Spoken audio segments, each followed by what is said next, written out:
Guys,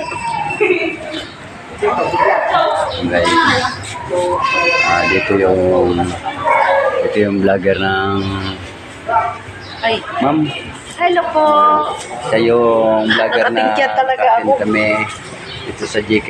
Siya po ay may kamag-anak dito. Siya po ay nagbisita dahil sa pinag-usapan namin noong nakaraan.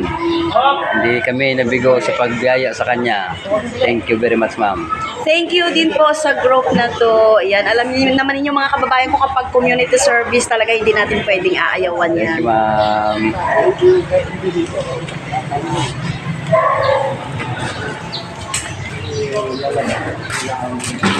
Oo, sila ang masusunod.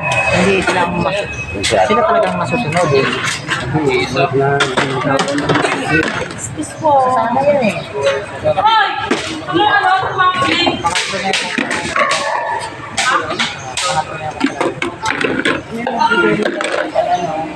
Ako sila ngayon. Andrew kay nagawad minyo.